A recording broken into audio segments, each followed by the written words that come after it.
We're back with another Phlow tutorial. This is the app that we created that shoots raw photos that make your iPhone photos look like they were shot on a professional camera. So we're shooting with a live preset here. This means that the preset is being applied as we shoot these photos, but you are not tied down to this preset. You can change it after. In the upper right-hand corner, you can see we're shooting Phlow RAW. We recommend this format for bright scenes. And then we're also shooting these photos with the 5x zoom camera. The first thing we recommend doing after you take a batch of photos is swiping through them in this preview mode and starring your favorites and deleting the ones you don't want. When your favorites are starred, it just makes it a lot easier to find them later. So you can see these photos shot bright. They have the preset applied that I was shooting with, Art 5, and I'm gonna go into an edit and just show you how, if you don't go to these main adjustments, it's not gonna look 100% right. Like I'm clicking through these presets and they all look a little too bright, right? You always wanna tap on any preset a second time to bring up the main adjustments. This is where we dial in the image and make it look good.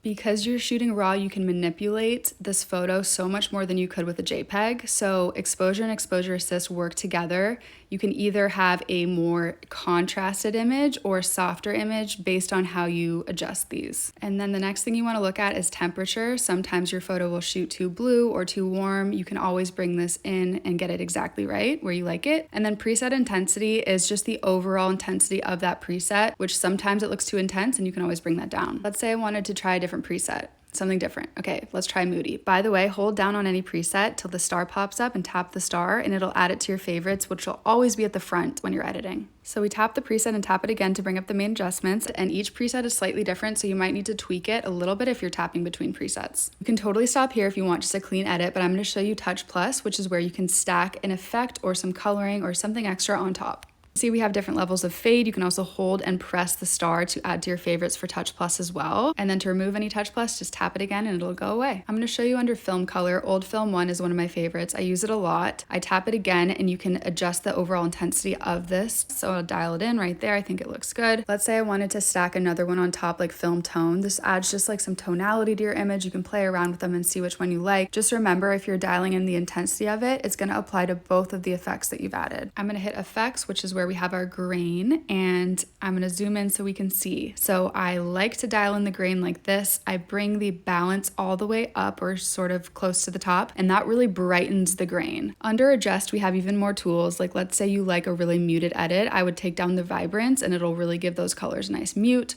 Or let's say you wanted to darken or brighten the image further. Enhance is a really fun tool to do that if you like a really dark, moody edit.